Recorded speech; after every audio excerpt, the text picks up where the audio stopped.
അത് ഞങ്ങളെ ബോധ്യപ്പെടുത്തുക. അതിന് നിങ്ങൾ വിഷമിക്കേണ്ട കാര്യമില്ല.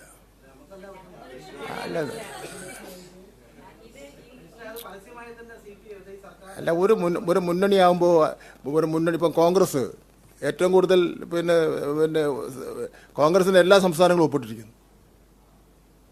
ഞാൻ സംസ്ഥാനങ്ങളുടെ സമയക്കുറവിലും പേരെടുത്ത് വായിക്കുന്നത് എൻ്റെ ഉണ്ട്. കോൺഗ്രസിൻ്റെ കോൺഗ്രസ് പോലെ അല്ല CPM-ഉം പിന്നെ CPI-യും കോൺഗ്രസിനെ പോലെ അല്ല. ഞാൻ പറയുന്നത് കോൺഗ്രസ്സുകാർ ഒരു സമരത്തിന് ആഹ്വാനം ചെയ്തിരിക്കുന്നു. പ്രതിപക്ഷ നേതാവ് ചില പ്രതികരണങ്ങൾ നടത്തിയിരിക്കുന്നു. അപ്പോൾ ആദ്യം നടത്തേണ്ടത് കോൺഗ്രസ് ഇന്ന് ഇന്ത്യ രാജ്യത്തെ ഭരിക്കുന്ന സംസ്ഥാനങ്ങളിലെ മുഖ്യമന്ത്രിമാരോടും അവരോടാണ് നടത്തേണ്ടത്. അവിടെയെല്ലാം അവർ ഒപ്പിട്ടിരിക്കുന്നു.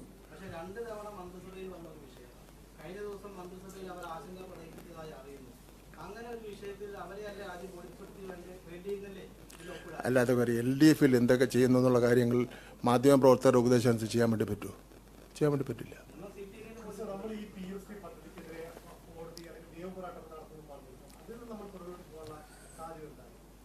അല്ല ഞങ്ങൾക്ക് പിന്നെ പുറകോട്ട് പോയിട്ടില്ലല്ലോ. കോടതിയിൽ കേസ് ഇപ്പോഴും നടന്നുകൊണ്ടിരിക്കുകയാണ്. സുപ്രീം കോടതിയിൽ കേരളത്തിന് കിട്ടേണ്ട ടോട്ടൽ കാശിനെ സംബന്ധിച്ചിടത്തോളം ഉള്ള കേസ് കേരള ഗവൺമെൻറ് കൊടുത്തത് അതിപ്പോഴും നടന്നുകൊണ്ടിരിക്കുകയാണ്. തീരുമാനമായിട്ടില്ല. PMC-യിൽ മാത്രം നിങ്ങൾ തൂങ്ങിക്കേണ്ട. ഫണ്ട് വാങ്ങിയിട്ടില്ല തമിഴ്നാട് ഫണ്ട് വാങ്ങിയെന്ന് ആര് പറഞ്ഞ്? ഫണ്ട് വാങ്ങിയെന്ന് ആര് പറഞ്ഞ്? തമിഴ്നാട് പറഞ്ഞെന്ന് വെച്ചാൽ തെറ്റായ ഒരു ധാരണയാണ്. കിട്ടിയിട്ടില്ലെന്ന് പിന്നെ മണിയണ്ട.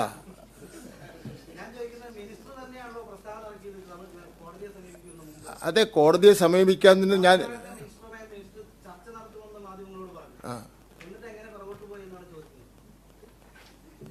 കോടതിയിൽ കേസ് ഞങ്ങൾ കൂട്ടായി ആലോചിച്ചുകൊണ്ട് വിദ്യാഭ്യാസ വകുപ്പിന് വേണ്ടി മാത്രമല്ല, കേരള സംസ്ഥാനത്തിന് കിട്ടേണ്ട കാശ് കിട്ടണമെന്ന് പറഞ്ഞുകൊണ്ട് ഒരു കോമൺ കേസാണ് കൊടുത്തിരിക്കുന്നത്. പിന്നെ തമിഴ്നാട് നിങ്ങൾ പറഞ്ഞല്ലോ, തമിഴ്നാട് കോടതിയിൽ പോയത് സംവരണവുമായി ബന്ധപ്പെട്ടുള്ള പ്രൈവറ്റ് സ്കൂളുകളിലെ സംവരണ സീറ്റുമായി ബന്ധപ്പെട്ട വിഷയത്തിലാണ്.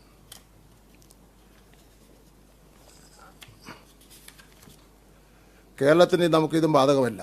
അപ്പോൾ PMC-യുടെ പ്രശ്നത്തിന് കോടതിയിൽ പോയിട്ടില്ല. കോടതിയിൽ ഒരു കേസിന് പോകാതെ, ഒരു സംസ്ഥാനം കോടതിയിൽ ഒരു വിഷയത്തിന് പോകാതെ പൈസ വാങ്ങിയെന്നടക്കം പറയുന്നത് അത്ര ശരിയാണോ എന്നുള്ളവരും സ്വയം തന്നെ പരിശോധിച്ച് നോക്കുക പറഞ്ഞവർ.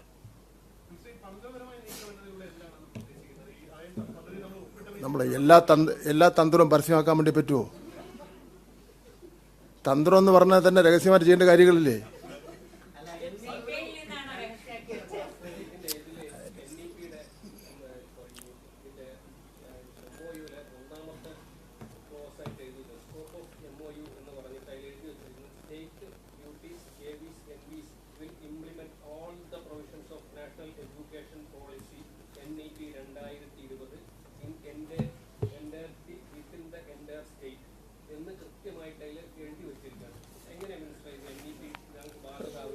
ഒരു കുഴപ്പമില്ല. ദേശീയ വിദ്യാഭ്യാസ നയം 2020 ഞാൻ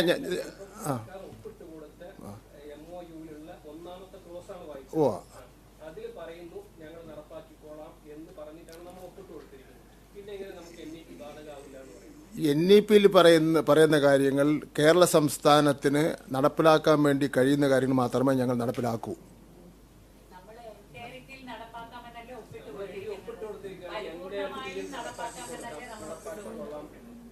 പരിപൂർണമാണെന്ന് പറഞ്ഞിട്ട് ഓരോ വാക്കും എടുത്ത് നടപ്പിലാക്കാൻ വേണ്ടി പറ്റുമോ? ഏതാ? ഒരു മാറ്റവും വരുത്തിയിട്ടില്ല.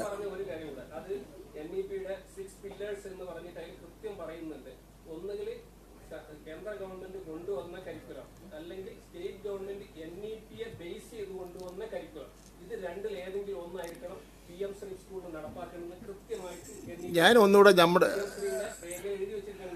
അല്ലാതെ എന്താ പറയാ 19-ാം പേജിലെ അല്ലേ, ചാപ്റ്റർ കരിക്കുലം എന്ന് പറയുന്ന പേജില്, അതായത് 19-ാമത്തെ പേജില് PM-ശ്രീ പാർട്ട് 1-ല് 19-ാമത്തെ പേജിലെ ഫസ്റ്റ് സെനൻസ് ആണ് ഈ പറയുന്നത് അല്ലേ. അതിൽ സ്റ്റേറ്റ് കരിക്കുലം ഫ്രെയിംവർക്ക് എന്താണ് national or / state curriculum framework എന്ന് പറയുന്നുണ്ട്. ബേസ്ഡ് ഓൺ NEP എന്നല്ല പറയുന്നത്, NCERT എന്നായിരിക്കും പറയുന്നത്. അതെ, ഈ നമ്മൾ പറയുന്നത്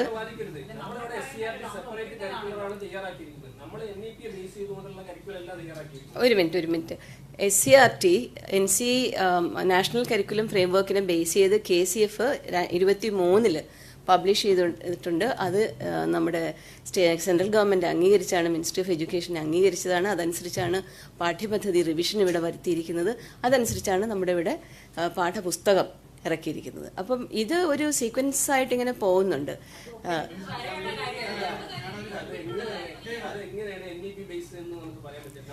അതാണ് നിങ്ങൾ ഈ പറയുന്ന മാതിരി അങ്ങനെ ഒരു കടുത്ത ഇൻസിസ്റ്റൻസ് ഇല്ല അതില്. വളരെ കൃത്യമായിട്ട് ഇന്നലെയും അതൊന്ന് പറഞ്ഞോട്ടെ അവര് ഡയറക്റ്റ് ഒന്ന് പറഞ്ഞോട്ടെ.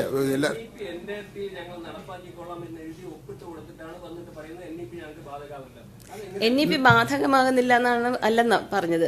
എൻറ്റയർറ്റി എന്നുള്ള വാക്കാണ് ഈ പറയുന്നത്. ആ എൻറ്റയർറ്റിയിൽ അതാണ് ബഹുമാനപ്പെട്ട മന്ത്രി പറഞ്ഞത്, നമുക്ക് എന്തെങ്കിലും ബുദ്ധിമുട്ടുള്ള ഒരു പ്രൊവിഷനും നമ്മൾ ഒന്ന് കേക്ക് ഒരു സെക്കൻഡ്. PM ശ്രീ സ്കൂൾ ഇതെല്ലാവർക്കും ഉണ്ടാവും, കയ്യിൽ ഉണ്ടാവും. അതിന്റെ 19ാമത്തെ പേജിലുള്ള കാര്യമാണ് സുപ്രിയ മാഡം പറയുന്നത് കേൾക്കണം.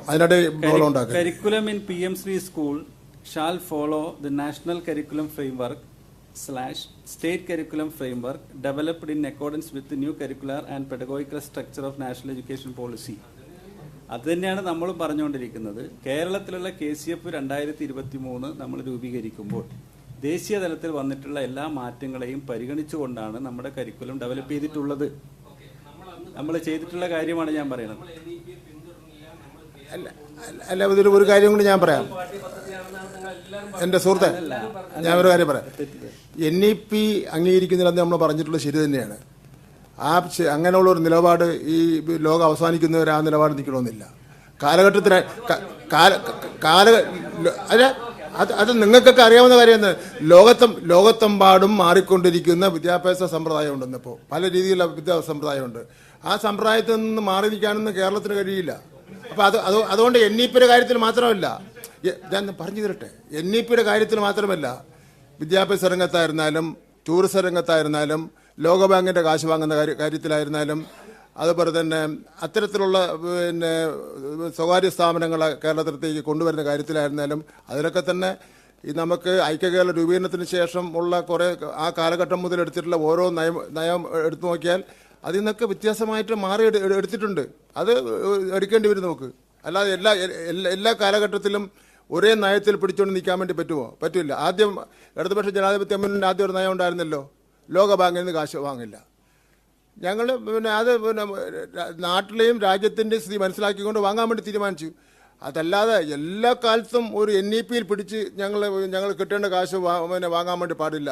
അല്ലെങ്കിൽ PM ശ്രീൻ്റെ കാര്യം പറഞ്ഞുകൊണ്ട് കേന്ദ്ര ഗവൺമെൻറ് തരേണ്ട കോടിക്കണക്കിന് രൂപ വാങ്ങണ്ടെന്ന് പറയാൻ പറ്റില്ല. നിങ്ങൾ ആരെങ്കിലും തരുമോ കാശ്? തമിഴ്നാട് വിട്ടേക്ക്.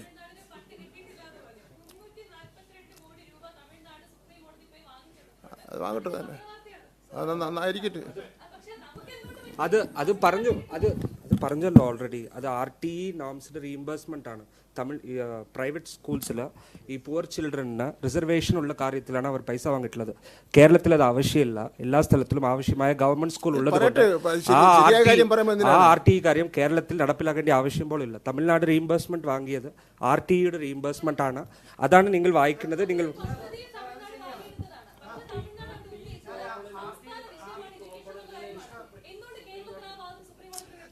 സംസ്ഥാനം അവർ വാങ്ങിയ ഏത് രൂപത്തിലാണ് കിട്ടിയത്?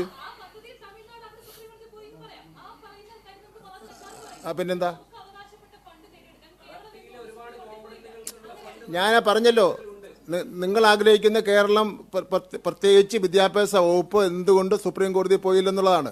ഞങ്ങൾ ഇടതുപക്ഷ ജനാധിപത്യ മുന്നണിയും മന്ത്രിസഭയും തീരുമാനിച്ചിട്ടുള്ളത് പൊതുവായിട്ടുള്ള കാര്യങ്ങളെല്ലാം ഉൾക്കൊള്ളിച്ചുകൊണ്ട് ഒരുമിച്ച് ഒരു കേസായിട്ട് പോയാൽ മതി തീരുമാനിച്ചു. അത് നിങ്ങൾക്കൊരു ബുദ്ധിമുട്ടും തോന്നേണ്ട കാര്യമൊന്നുമില്ല.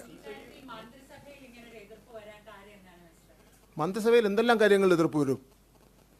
അത് പുതിയ കാര്യമല്ലല്ലോ അത്. മുന്നണിയിലൊക്കെ ചർച്ച ചെയ്തിട്ടുണ്ട്. അല്ല, ബിനോയ് വിശ്വം പിന്നെ പറഞ്ഞത് ശരിയായിരിക്കും ചിലപ്പോൾ. അല്ല, ചർച്ച ചെയ്തതെന്ന് നിങ്ങളല്ലേ പറഞ്ഞുകൊണ്ടിരിക്കുന്നത്. ബിനോയ് വിശ്വം പറഞ്ഞ മട്ടിൽ ഞാൻ നേരത്തെ പറഞ്ഞല്ലോ, ബിനോയ് വിശ്വം മുന്നണിയിൽ ചർച്ച ചെയ്തില്ലെന്ന് അദ്ദേഹം പറഞ്ഞിട്ടുണ്ടെങ്കിൽ അത് ശരിയായിരിക്കും. എങ്ങനെ ഞാൻ അതിൻ്റെ ഞാൻ ഇപ്പം പറഞ്ഞ കേൾക്കാദ്യം ഇങ്ങനെ ഇടുന്ന ബോളുണ്ടാക്കിയ എങ്ങനെ LDF സംസ്ഥാന കമ്മിറ്റി യോഗത്തിൽ ഞാനില്ല, അതുകൊണ്ട് LDF ചർച്ച ചെയ്തല്ലോ എന്നൊന്നും എനിക്കറിയില്ല. ചോദിച്ചല്ലോ ഇവിടെ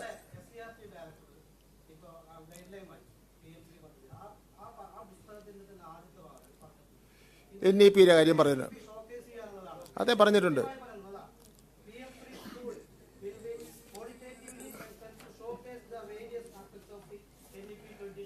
ഞാനത് പറഞ്ഞല്ലോ. നിങ്ങളതിൽ പറയട്ടെ. ഞാൻ പറഞ്ഞല്ലോ പിന്നെ കാലഘട്ടത്തിനനുസരിച്ച് മാറേണ്ടി വരുമെന്ന്. സർക്കാരിന് അതെല്ലാം ഒരു നയമാറ്റമാണ്. അല്ലല്ല അങ്ങനെയല്ലോ. അല്ല, ഒരു നയത്തിൽ മാത്രം നമുക്ക് നിൽക്കാൻ വേണ്ടി പറ്റുമോ? കാലഘട്ടത്തിൽ വന്നുകൊണ്ടിരിക്കുന്ന മാറ്റങ്ങൾക്കനുസരിച്ച് നമ്മൾ മാറണ്ടേ?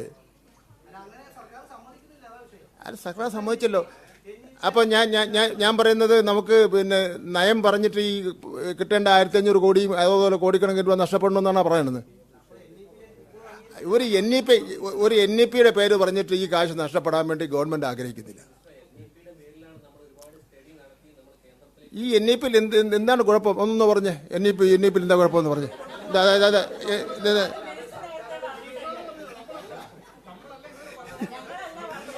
ഞാൻ എൻ്റെ അഭിപ്രായം മാറ്റി. അതായത് ഞാൻ പറഞ്ഞില്ലേ, ഇത്രയും നാൾ കുറച്ചുകൂടെ കേന്ദ്ര ഗവൺമെൻറ്റുമായി ചർച്ച ചെയ്തു. ഞാൻ ചർച്ച ചെയ്തു, പ്രിൻസിപ്പൽ സെക്രട്ടറി ചർച്ച ചെയ്തു, എൻ്റെ മറ്റു ഉദ്യോഗസ്ഥന്മാർ പോയി ചർച്ച ചെയ്തു. ഞാൻ 2 പ്രാവശ്യം ചർച്ച ചെയ്തു. ചില പിന്നെ മാറ്റങ്ങൾ വരുത്തുന്നതിനെ സംബന്ധിച്ചിടത്തോളം ഒരു കേന്ദ്ര ഗവൺമെൻറ് എന്നുള്ളതിൽ അവർ വന്നിട്ടില്ല. തയ്യാറായി വരാത്ത അവസരത്തിൽ പിന്നെ നമുക്ക് കാശ് നഷ്ടപ്പെടേണ്ട കാര്യമില്ലല്ലോ. കാശ് നഷ്ടപ്പെടാതിരിക്കുകയും LDF ഒരു വിദ്യാഭ്യാസ നയമുണ്ട്. അത് പിന്നെ ഐക്യകേരള രൂപീകരണത്തിന് ശേഷം തുറന്നു വന്ന ഒരു വിദ്യാഭ്യാസ നയമുണ്ട്. അത് ഓരോ കാലഘട്ടത്തിലും മാറിയിട്ടുള്ള പ്രശ്നങ്ങളൊക്കെ തന്നെ ഉണ്ട്. ഞങ്ങൾ അതിൽ നിന്നും പിന്മാറുന്ന പ്രശ്നമില്ല.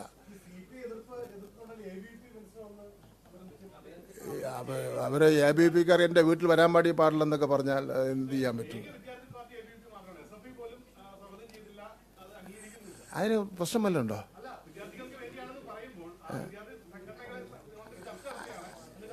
അല്ല, എല്ലാ കാര്യവും എല്ലാവരും യോജിക്കണമെന്നില്ലല്ലോ. നമ്മളതിന് നിർബന്ധം പിടിക്കേണ്ട ഒരു കാര്യമില്ല. എന്ത് AISF സമരം ചെയ്യുന്ന എന്ത് ചെയ്യാൻ നിങ്ങൾ തന്നെ പറ? എന്ത് ചെയ്യുന്നു?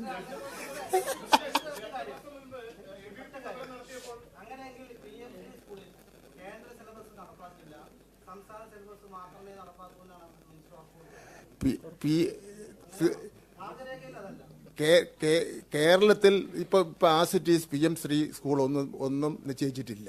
നിശ്ചയിക്കും, അപ്പോൾ ആലോചിക്കാം. അല്ല, ഇല്ല.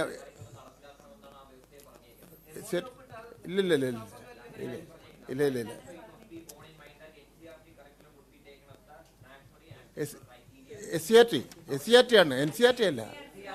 SCRT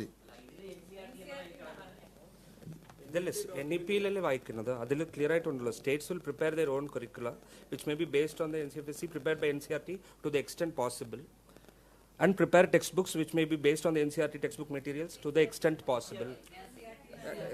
States will prepare based on NCRT to the extent possible. To the extent ശരിയാ, നിങ്ങളുടെ അഭിപ്രായത്തിൽ ഇരുന്നോട്ടെ. ഞങ്ങളുടെ അഭിപ്രായത്തിൽ ഇരുന്നോട്ടെ. പോസിബിൾ എന്നൊരു വാക്കുണ്ടല്ലോ, ടു ദ എക്സ്റ്റെന്റ് പോസിബിൾ എന്നുണ്ടല്ലോ. ആൻഡ് വൺ മോർ തിങ് ഞാൻ അഗൈൻ പറയാം. നേരത്തെ ബഹുമാനപ്പെട്ട മിനിസ്റ്റർ പറഞ്ഞത് ഒന്നുകൂടി പറയാം. PM ഉഷ ഹയർ എഡ്യൂക്കേഷനുടെ MOU ഒപ്പിട്ടിട്ടുണ്ട്. അതിൽ വളരെ ക്ലിയർ ആയിട്ട് preparation of the PM Usha plan within the guidelines and norms of the scheme in the light of the NEP 2020 ഉണ്ട്. നമ്മൾ അത് നടപ്പിലാക്കി നമ്മളുടെ രീതിയിലാണ് മുന്നോട്ട് പോയിക്കൊണ്ടിരിക്കുന്നത്. പൈസ വാങ്ങിയിട്ടുണ്ട്. സോ ആ ഒരു ആശങ്ക ആവശ്യമില്ല. അത് ഒന്നും കൂടി ആവർത്തിക്കാം. യെസ്, ഇനിയിപ്പോൾ നമുക്ക് ഇരിക്കാം. ഞാനത് പറഞ്ഞല്ലോ, പണിയണ്ട. വീണ്ടും നമ്മൾ ആവർത്തി ചോദിക്കുന്നത് ശരിയല്ലോ. ഏതാ? അല്ല, എൻ്റെ പാർട്ടിയുടെ സംസ്ഥാന സെക്രട്ടറിയും സംസ്ഥാന നേതാക്കന്മാരുണ്ട്. ബിനോയ് വിശ്വത്തിന് എന്തെങ്കിലും അഭിപ്രായം ഉണ്ടെങ്കിൽ അവർ തമ്മിൽ ആയിക്കോളും. എന്ന് പറഞ്ഞില്ലല്ലേ ഞാൻ. നിലപാട് മാറ്റിയെന്ന് വെച്ചാൽ അതിൻ്റെ NEP-യുടെ A to Z വരെയുള്ള കാര്യങ്ങൾ നിലപാട് മാറ്റി നടത്തുന്നുണ്ടോ?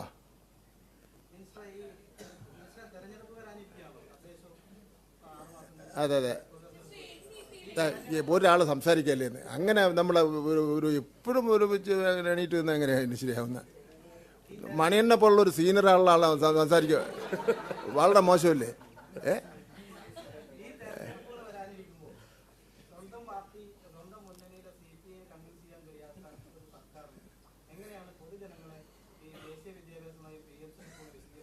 പൊതുജനങ്ങൾക്കൊന്നും ഒരു സംശയത്തിൻ്റെ പ്രശ്നമില്ല, അവരെ വിശദീകരിക്കുന്നതിനും ഒരു പ്രശ്നമില്ല.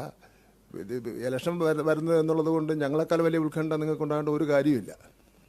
മാതൃഭൂമിക്ക് വലിയ ഉത്കണ്ഠ അതൊന്നും ഒരു പ്രശ്നമല്ല മണിയുണ്ട. നമുക്ക് ഒരുമിച്ച് നിന്ന് അങ്ങ് ഇലക്ഷനൊക്കെ അല്ല, അങ്ങനെ നിങ്ങൾ ഓരോ ചോദ്യം ഉത്തരം എന്ന് പറഞ്ഞാൽ എങ്ങനെയാ പറയാം? ഞാൻ എത്ര പ്രാവശ്യം പറഞ്ഞു? പറയട്ടെ ഒന്നുകൂടെ ചോദ്യം. അല്ല, അങ്ങനെ ഇല്ലല്ലോ. ഇപ്പം നമ്മൾ ഒപ്പിട്ടിരിക്കുന്ന NEP ആണല്ലോ. ആ ഒപ്പിട്ട് പറഞ്ഞ് തീർക്കാൻ സമയം NEP നടപ്പിലാക്കും എന്നുള്ളതാണല്ലോ ഒപ്പിട്ടിരിക്കുന്നത്. അത് നമ്മൾ പറഞ്ഞത് NEP നടപ്പിലാക്കുന്ന അവസരത്തിൽ കേരളത്തിൻ്റെ ഒരു വിദ്യാഭ്യാസ സംസ്കാരവും വിദ്യാഭ്യാസ നിലപാടും ഇടതുപക്ഷ ജനാധിപത്യ മുന്നണിക്കൊക്കെ ഉണ്ട്. അതനുസരിച്ചായിരിക്കും നമ്മൾ നടപ്പിലാക്കാൻ വേണ്ടി പോകുന്നത്. ഒപ്പിട്ടേക്ക് ശരി തന്നെ. അല്ല, നിങ്ങൾക്ക് അത് അപ്പോഴും പറഞ്ഞ് നമ്മൾ അനുഭവിച്ചോളാം, കുഴപ്പമില്ല.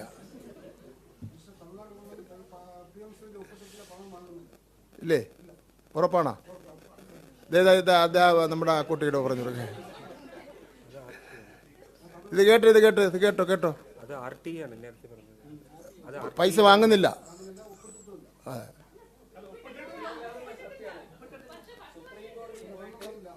ഫണ്ടും വാങ്ങുന്നില്ലെന്നാണ് അദ്ദേഹം പറയുന്നത്. അല്ല, PMശ്രീക്ക് വേണ്ടിയോ വാങ്ങുന്നില്ല?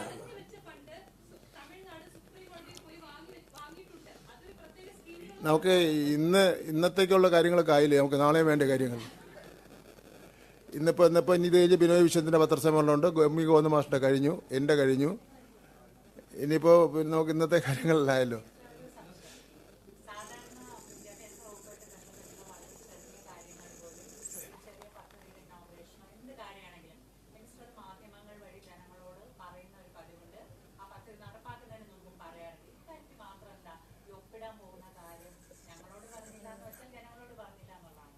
അല്ല, അത് നമ്മൾ എല്ലാ കാര്യങ്ങളും നിങ്ങൾ അറിയിക്കുന്നതാണ്. ഇത് വളരെ പെട്ടെന്നാണ് കാര്യങ്ങൾ നടന്നത്.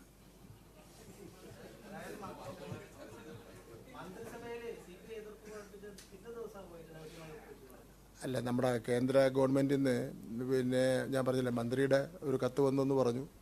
അപ്പോൾ അത് കഴിഞ്ഞ ശേഷം അവർ വളരെ പെട്ടെന്ന് ഈ കാര്യങ്ങൾ ഒരു തീരുമാനം അറിയിക്കണമെന്ന് പറഞ്ഞു. അപ്പോൾ അതിൻ്റെയൊക്കെ ഒരു സമയക്കുറവ് വന്നു, കമ്മ്യൂണിക്കേഷൻ ഗ്യാപ്പ് വന്നിട്ടുണ്ട്. കേന്ദ്ര സർക്കാർ അതിനിപ്പം നമുക്ക് ബുദ്ധിമുട്ടില്ല. അത് നല്ലതല്ലേ? അവർ ജനാധിപത്യപരമായി തിരഞ്ഞെടുക്കപ്പെട്ട ഗവൺമെൻറ് തന്നെയല്ലോ കേന്ദ്ര ഗവൺമെൻറ്റും. അല്ല, അത് അവരുടെ അഭിപ്രായം അവർ രേഖപ്പെടുത്തി. അവർ പറയാമല്ലോ, അവിടെ പറയേണ്ടത് നോക്ക് പറയാൻ വേണ്ടി പറ്റുമോ?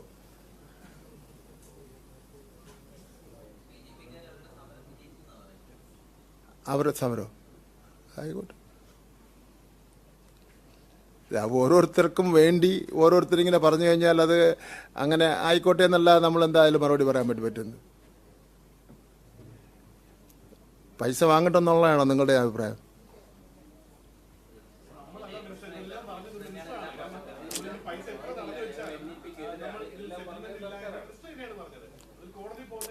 അതൊക്കെ ചിലപ്പോൾ നിങ്ങളൊക്കെ നമ്മുടെ നാട്ടിൽ ജീവിക്കുന്നവരല്ലേ, ചില കാര്യങ്ങളിൽ നമ്മൾ മാറി ചിന്തിക്കുകയും മാറ്റത്തിന് വിധേയമായി അല്ലേ നമുക്ക് പറ്റുള്ളൂ.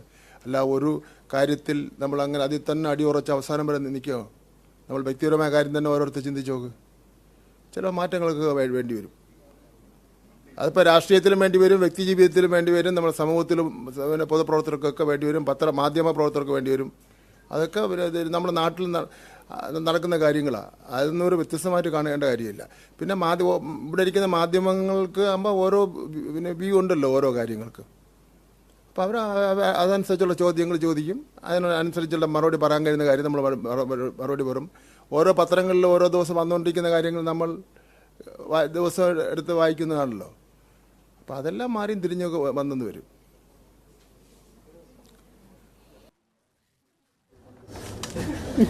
ആ പ്രായം കൂടി എന്നെയാണ് ഈ ചോദ്യങ്ങൾ ചോദിച്ചത്.